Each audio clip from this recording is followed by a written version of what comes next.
Hi you guys, welcome back to Creatively Crafted Life. My name is Melanie and today we're going to look at two paper pads. One is black and white from Parklane and the other is Posh and Pink from Die Cuts with a View. Now if you followed me for any length of time you know that I am not a fan of keeping my paper pads together. I like to make kits out of them, or if I don't think I'm going to use them in a kit I will add them to my stash. I just have a greater chance of using them that way. These two paper pads, I'm actually opting to just have them move directly into my stash.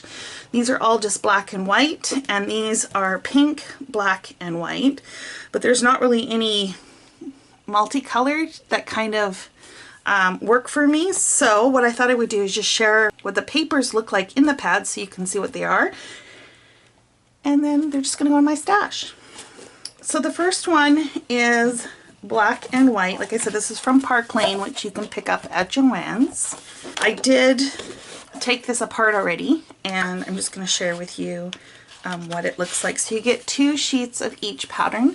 This is a small grid, and then on the other side are some cut aparts. Now I am going to put this in with my grid paper because I'm more likely to use that than the cut aparts. Then there is a larger grid and this black and white floral. There's nothing wrong with this, but I will more likely use the grid. When I have a paper where I like both patterns equally, I will flip them so the hearts is on the one side and the pluses on the other. Then I have two of these florals. Now this does have like a gloss finish to it. You can see it's a little bit shiny. The back side of this is this mosaic. I will more likely use the floral side. This one has the rainbow print on one and a stripe on the other. You know how much I love a stripe. I was tempted to put them both, but the rainbow's kind of fun. Got this kind of wonky triangle, and the back side is this kind of dainty floral. Got a random stripe, and then a huge, big, bold statement piece of a floral.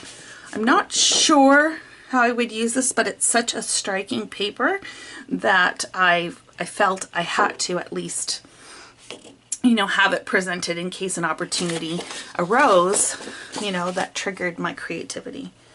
So this is almost like a tribal pattern, and then we've got like a triangular pattern, stripe, and stars, two patterns you can never go wrong with. I've got both of these faced up. This does have that gloss again. It is a random dot. The back side is kind of this textured pattern. I figured I was more likely to use this. So this is a big, bold floral as well, and it's got that gloss on it. The other side is the broken mosaic. I don't like this bold pattern as much as I like the other one, but I'm willing to give it a try, and who knows with the mosaic.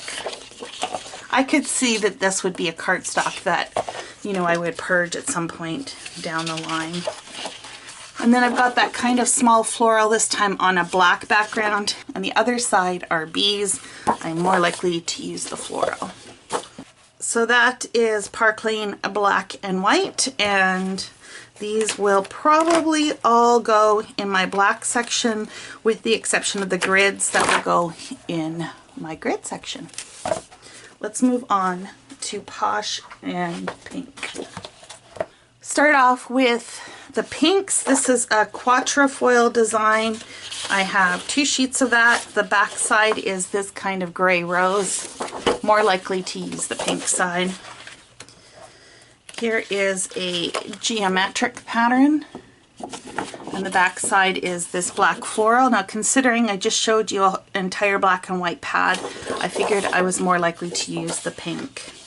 Okay, so this just says love you on across the diagonal. The other side is a gray geometric, so I have that also in the gray section. Then I have the dot, tone-on-tone dot. The back side of that are cut aparts. Again, I have so many cut aparts, you guys, and I hardly ever use them as far as I'm concerned. Unless they start making them more like embellishments, they could just drop them from the pads. I have kind of a watercolor wash background. The back side on this is this iridescent Foil, well, it's really pretty. I'm kind of getting tired of how much foil I have. Again, I probably would use the pink sooner. I then have both sides of this pink kind of rose shape. The back side is that iridescent foil again, this time on a gray background. Again, it's pretty, but I am more likely to use this side. This is a pink geometric on white. And the back side, whoo-wee baby. That is some serious foil. Don't think I need to say any more. I've got some small irregular shaped black hearts, and then the back side is more of that foiling in an XOXO pattern. Small geometric in the pink.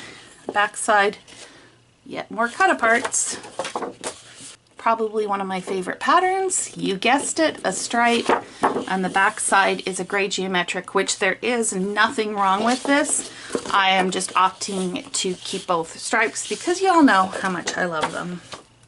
This is a dotted pattern, but it's like dots in a circular pattern. The back side are more of the black and white florals. I'm opting to keep the pink side up. And then we've got this distressed kind of vintage pattern, and the back side of that are just words. This is fine. There's nothing wrong with it. It says, you know, beautiful, smile, shine bright, pretty as you are, etc. I'm just more likely to use the pink. Not that my pink needs any more. I'm practically bursting at the seams of that. Okay, so now we've got like a hash stripe on a distressed background. The back side is a gray dot. Now, you know what? Now that I'm looking at this, I have so much pink. Let's flip this over and put this in with the gray because I think that would work better.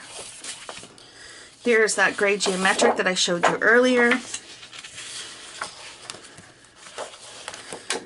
This is a black or dark gray dot, depends on how you want to look at it.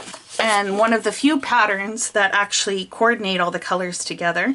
And this actually isn't a bad design. It's just, I just know I'll have more use out of the dot pattern. Here's that dashed line again, but in that black or gray. The other side are those gray roses. Black stripe. Back side, again, another pattern with the black flowers on a pink background. And this is a, I don't know if chevron's the right word, but it's kind of like an arrow stripe. And the back side on this are a bunch of words, which are fine. Nothing wrong with them. Then we've got that same kind of vintage wallpaper look, this time in the black and gray, and the back side of that are more cut aparts. Now what I do like about these cut aparts is that they are longer, so it's a little bit different, which is kind of nice to switch it up. These would make good journaling blocks as opposed to pocket page cards. So that's a really quick flip through of Posh and Pink from Die Cuts with a View with the holographic foil. As I mentioned earlier, both of these are just going to make their way into my stash. Let me know below what you thought of the paper pads. Yay, nay, love, hate. Would love to hear below. And until next time, happy crafting.